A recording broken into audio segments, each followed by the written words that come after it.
What's up, everybody? Welcome to Around the Paul. I'm Garrett Mitchell, along with Clifton Kennedy. It's just the dynamic duo tonight as our good friend and co-host Griffin Barfield is at the Clemson Formal.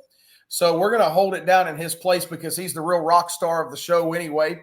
We're going to miss Griff tonight. He'll be back on the next episode. But Cliff and I are going to talk a lot about what's going on in the Clemson sports world. There's some breaking news for the basketball program in the last 24 hours.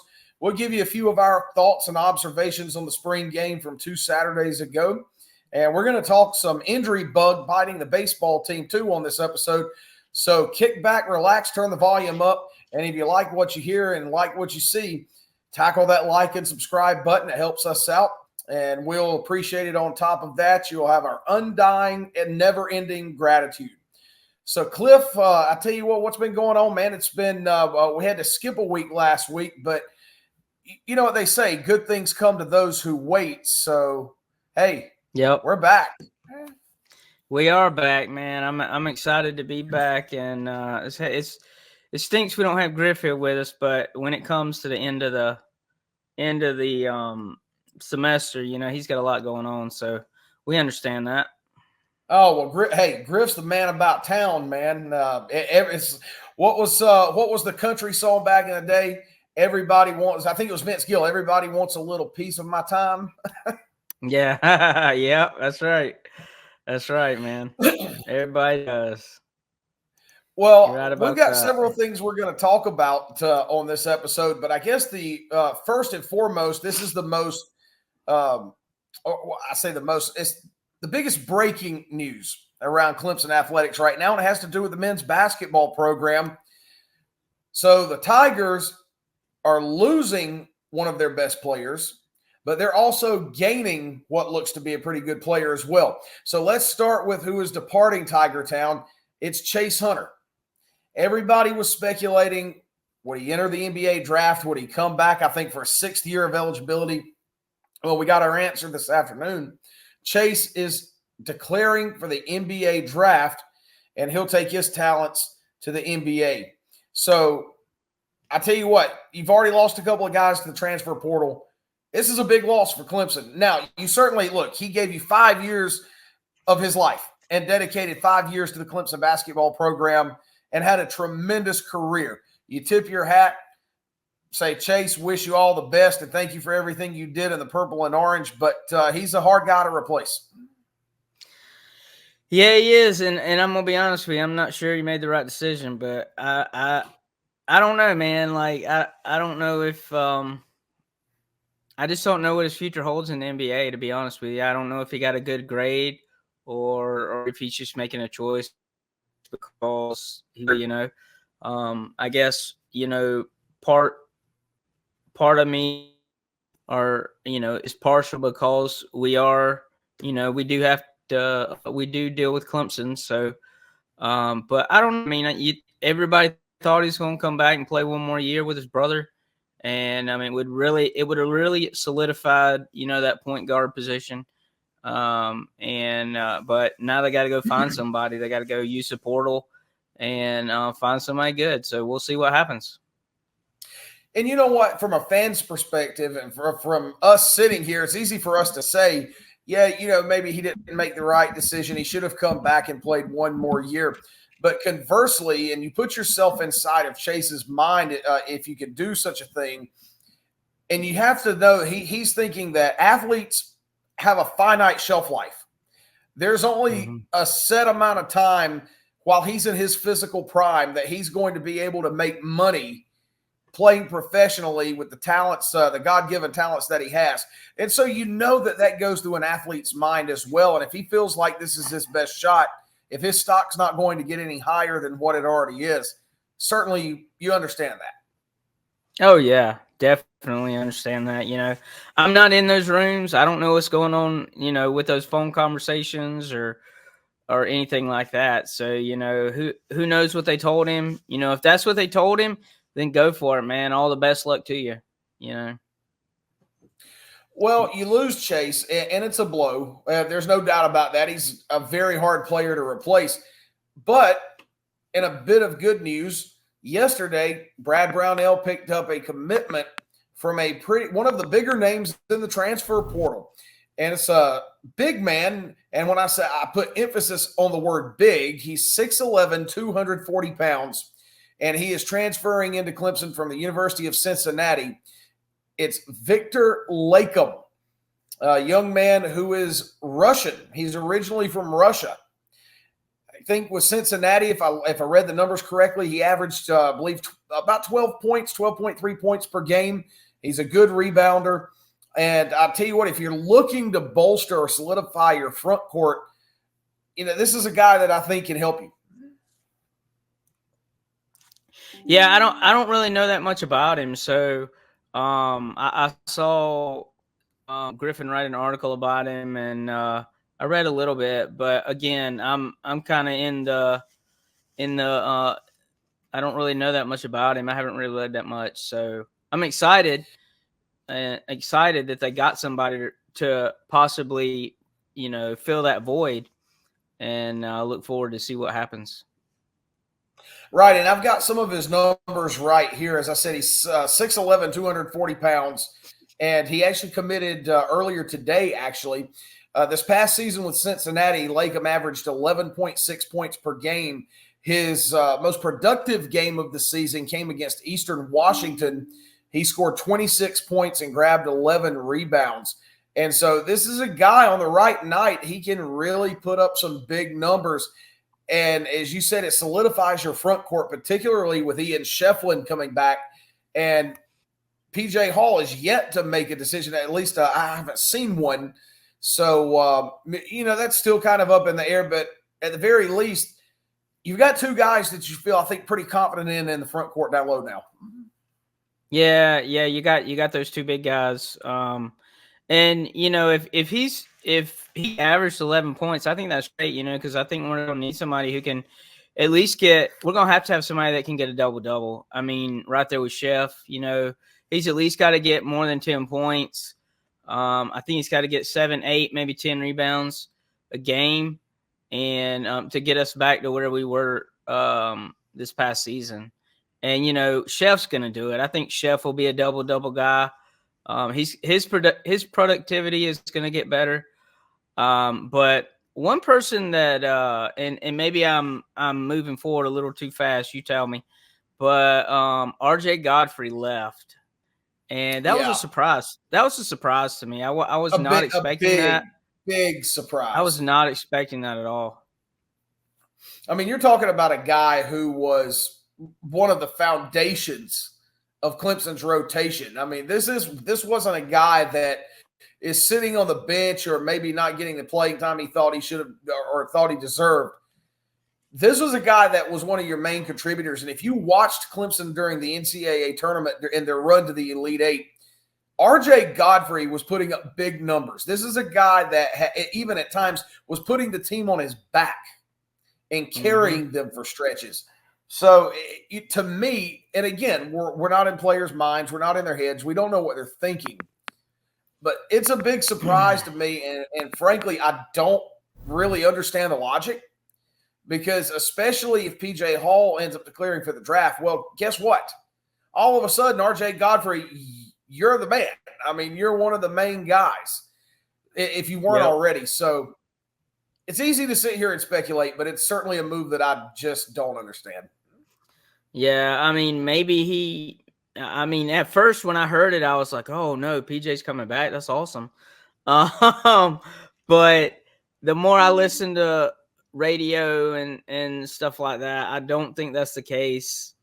I think PJ's leaving. He just hasn't made that decision yet. But with RJ, it almost comes down to, he wanted to play maybe the 4 position or the 5 or one of the 2. He wanted to play that position, and he wasn't guaranteed a starting spot, which is crazy. I mean that's what it sounded like, And again, we're not in those rooms, so we don't know. But it's just dumbfounded. Like, why? Yeah. Hey, we may never know. It's fun to sit here and speculate, but certainly wherever RJ lands, we wish him the best. Even if we don't like it, we're not the ones that get to make those decisions. Nope, definitely not. Well, let's move on and let's talk a little bit about this Clemson baseball team. And I tell you what, it's I throw another musical reference in there from an old Clint Black song, "Good Run of Bad Luck," and that's exactly what this Tiger team has been going up against. It's pardon the pun, but there have been some bad breaks for Coach Eric Bakich and company. Yeah, there have, like, just injuries. You got injuries on the pitching staff. You got Chufo's out for the season with an ACL, I think. He said Eric Bakich said that in post game, I think yesterday maybe. Or maybe even the last game of the NC State series. I can't remember which one. But so he's out for the season. You've got again Tristan Smith on the pitching staff, who hopefully he'll be back this upcoming weekend. And then you've got just little knick-knack injuries all around. But hopefully, the good thing is they had that little skid this weekend. I say that good thing. I think it's a good thing. It maybe they had a little lapse, this past weekend and past week, because they lost a midweek game. And maybe it's just a chance to refocus. And because that's what happened last year, and then they went on that 17-game winning streak. And so they only dropped 2 spots. It's a deep team. This is a team that, look, Chufo going out, that hurts. I mean, it's hard to replace a guy like that. And there aren't many teams in the country, I feel like, that are in a position to absorb a loss like that. Well, guess what? Clemson's one of them. Yeah. Yep, they have. I've heard this nonstop across radio and everything. You hear it all the time. Every player on that infield is a shortstop, and like every player on that infield can play every position on that infield. Yeah, there's a lot of versatility. There's just so much versatility, and I've said this before. Clemson, before the injuries, was 1 through 15 deep. Now I think they're probably 1 through maybe 10 or 12 deep. So I mean, they still got 3 players that they can swap in there and fill in some duties. So I think Camarella's coming around. He was going through a little bit of a slump. He had a couple of hits this past weekend and in this past Tuesday midweek.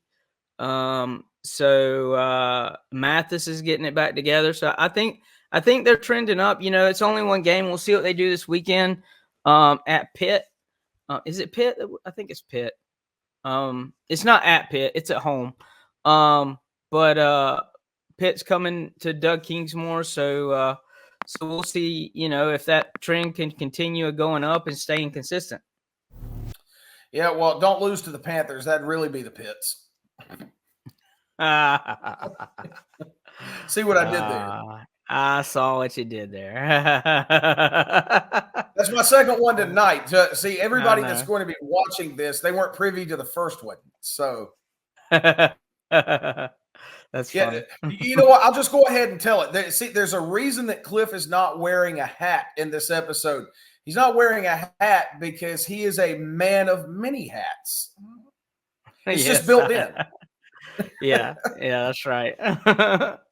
Oh my goodness! But and see when my friends try to put me in timeout for telling cheesy jokes, I just look at them and say, "Now, come on, you can't tell me that wasn't pun." Anyway, I'll be here all week. Yeah, maybe not. But real quick, let's touch on softball. And by the way, check it out. We've got a great story on our website right now, clemsonsportsmedia.com. Everybody wants to know, where is Valerie Cagle for the Clemson softball team? Man, what are you hearing? What's going on?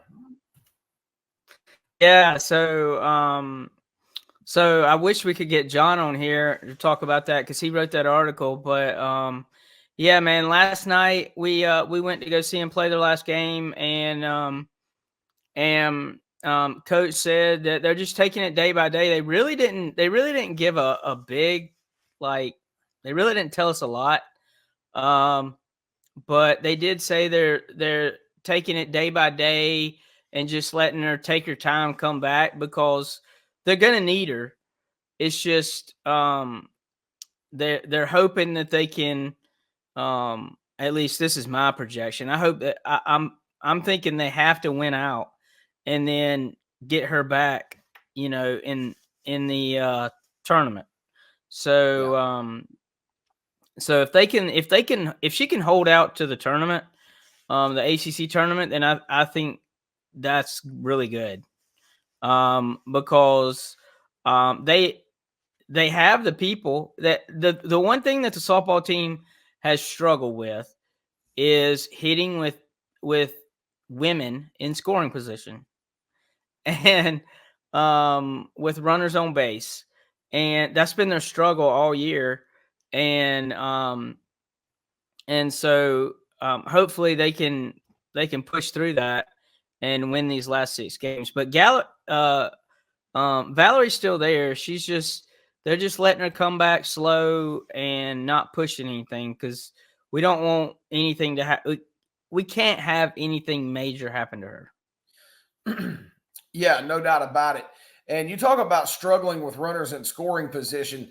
Well, I'll tell you what, you will not struggle to satisfy your hunger if you visit our friends and fine sponsor, Arden's Burger Grill at 1280 18 Mile Road Central. And you can tell them that Cliff, Griffin, and Garrett sent you. And just get one of their mouth-watering burgers, one of their sizzling grills, or you know what? Double dip wings, man. That's where it's at. That's what we go for, and they are A1. So good. Let me tell you this, man. So I ventured outside of the wings, and I got, and this is kind of going against the grain. I didn't get the Clemson burger, but I got the Furman burger. And it has some blueberry. This sounds crazy, but it has blueberry barbecue sauce on it. Holy cow. You're talking about some good stuff. That is good eating right there. I also went on a Sunday. Get down on that now. Don't tempt me with a good time. Yeah. I also went on a Sunday a couple weeks ago, and they have Sunday brunch from I think like 11 to 3. And they had chicken fried steak, and you're talking about some good chicken fried steak. That was amazing. So, if you're in Central, if you're coming from a Clemson game or you're going to a Clemson game, go and see Arden's Burger and Grill, and tell Donnie and Angie that the crew from Around the Paul sent you. Yeah, absolutely. They'll take good care of you just like they do us. So before we wrap it up tonight, just a little quick hitter episode, me and you, but let's throw out a few of our observations from I know it's 2 weeks ago now, but we're approaching 2 weeks.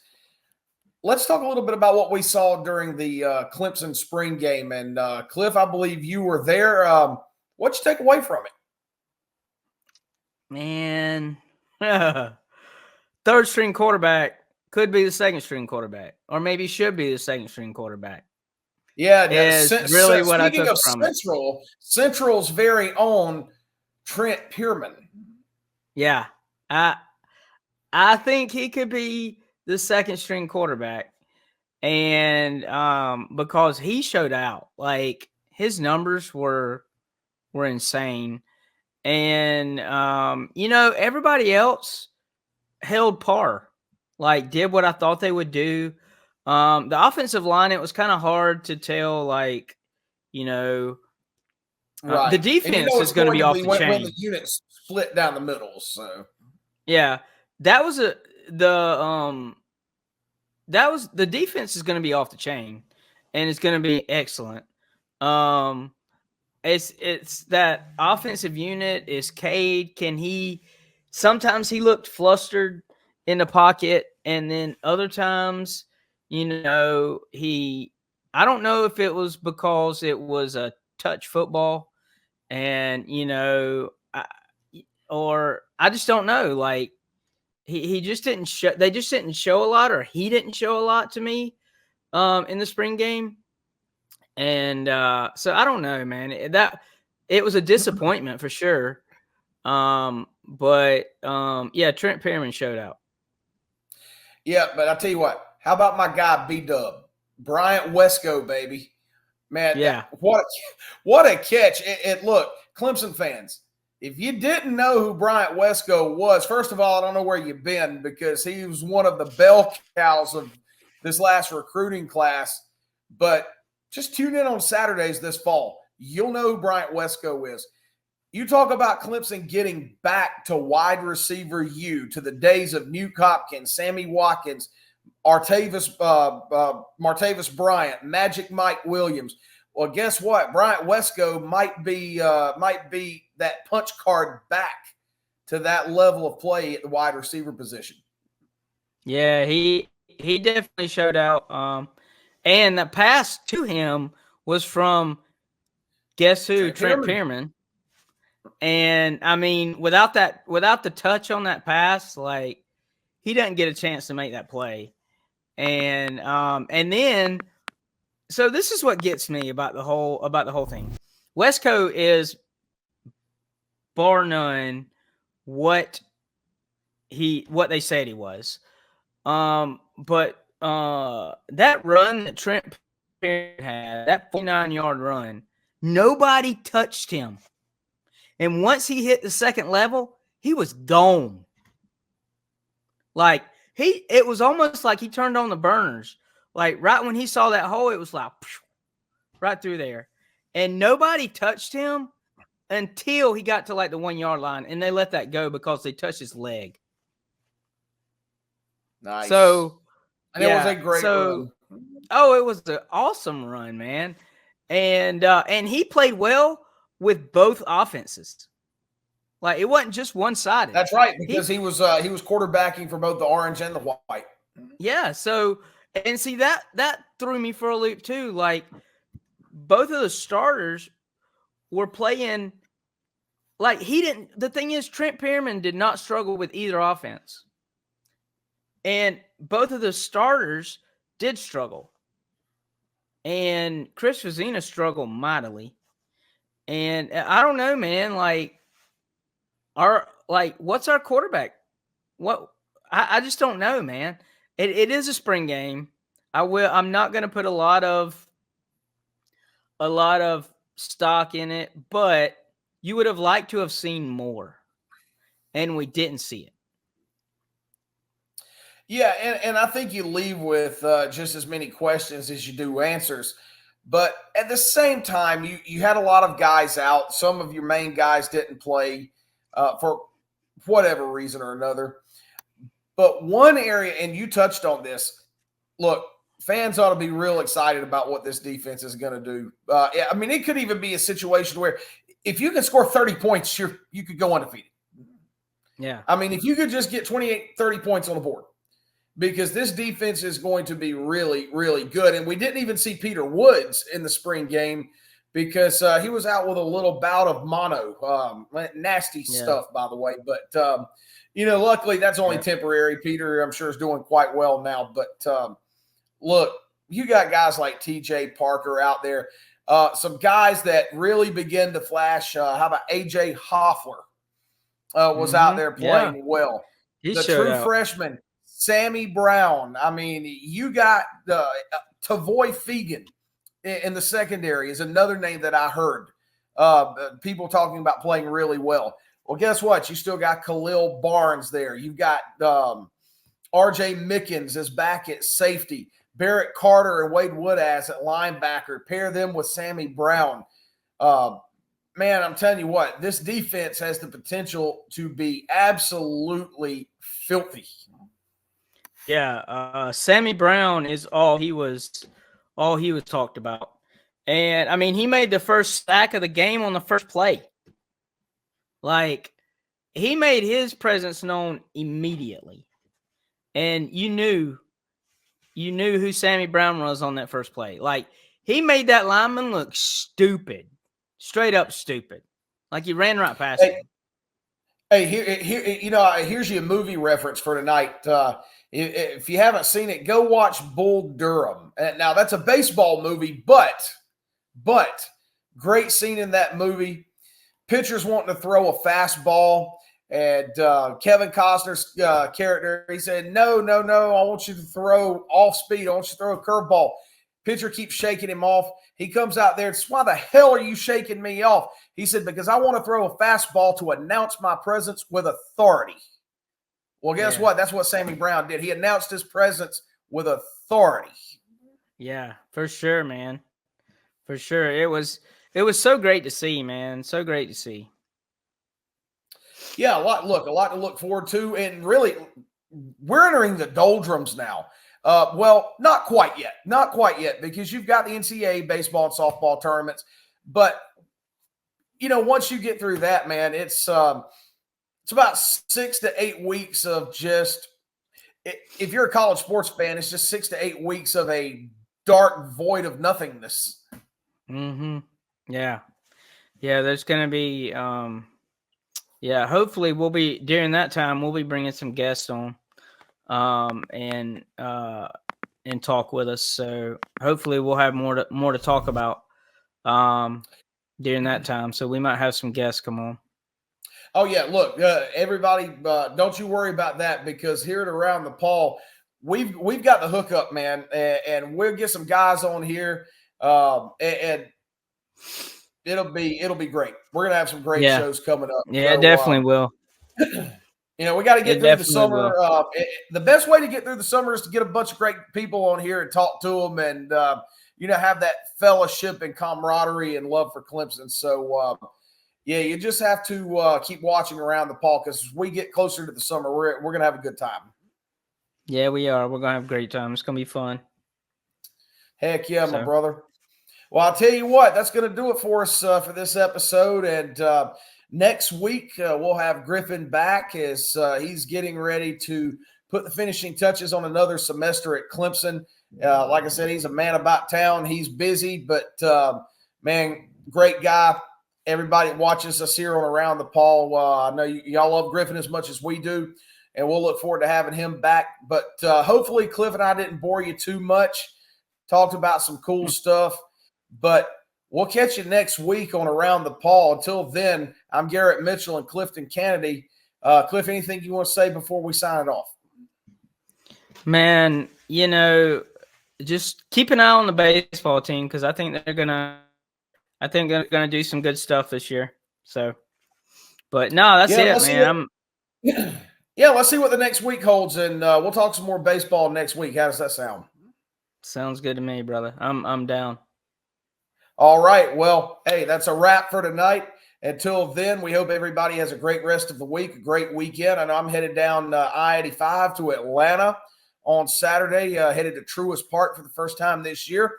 Hey, the Atlanta Braves, man, just swept the Houston Astros, and now they got the Texas Rangers, the defending World Series champions. So, they say everything's bigger in Texas, but right now everything's bigger in hot Atlanta. So, let's see if they can't keep it going as well. But I'm looking forward to Saturday, just not the traffic.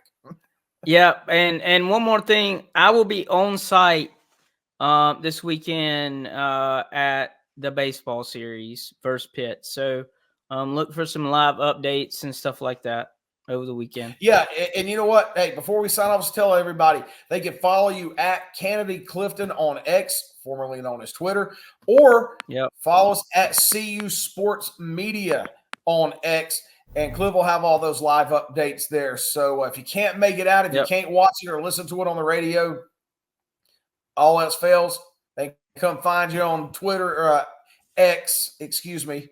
And you'll have all the updates that they need there. So, go give Cliff a follow, and he'll keep you in the loop.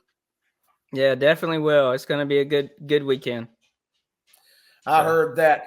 Well, everybody, hope you enjoyed this episode. But till next time, this is Garrett Mitchell and Clifton Kennedy saying good luck, Godspeed, God bless. And as always, go Tigers. Go Tigers.